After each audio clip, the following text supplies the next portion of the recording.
Neymar junior কি আবারও ইনজুরিতে? খেলতে পারবেন কি ব্রাজিলের হয়ে কলম্বিয়া ও আর্জেন্টিনার বিপক্ষে? ব্রাজিলিয়ান সুপারস্টার সম্পূর্ণ ফিট। এমআরআই রিপোর্টে কোনো চোট পাওয়া যায়নি, তাই অনুশীলনে ফিরতে আর বাধা নেই। যদিও সতর্কতার জন্য 3 দিন বল পায়ে নেননি তিনি, তবে আগামী রবিবার সান্তোসের ফ্রেন্ডলি ম্যাচে কিছু সময় খেলতে পারেন তিনি। আর 17 মার্চ ব্রাজিল দলে যোগ দিবেন বড় ম্যাচগুলোর আগে। নেইমার শুধু একজন খেলোয়াড় নন, তিনি ব্রাজিলিয়ান ফুটবলের হৃৎস্পন্দন। তাকে ছাড়া ব্রাজিল টিমকে কেমন স্ট্রাগল করতে হয় তা আমরা দেখেছি। তার ড্রিবল, পাস এবং নিখুঁত ফিনিশিং যখন জাদুর মতো মাঠে বয়ে যায়, তখন প্রতিপক্ষ কাঁপতে বাধ্য। নেইমার থাকলে ব্রাজিলের খেলা এক অন্য উচ্চতায় পৌঁছে যায়, আর সে না থাকলে দল যেন ছন্দ হারিয়ে ফেলে।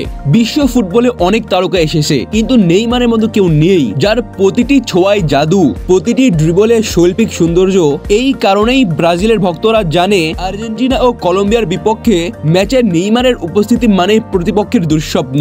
সে নামে যখন আলো জ্বলে, ফুটবল ম্যাচে প্রতিপক্ষ দোলে, জাদুর ছোঁয়ায় হারিয়ে যায় সব। নেইমার মানেই ফুটবলের রঙিন রব। শেষে আবার লড়াইয়ে নামবে, গোলের ঝড় তুলে ইতিহাস গড়বে। নেইমার ফিট, নেইমার তৈরি। এইবার কি আর্জেন্টিনা ও কলম্বিয়াকে রুখে দিতে পারবে কেউ? সময় দিবে জবাব।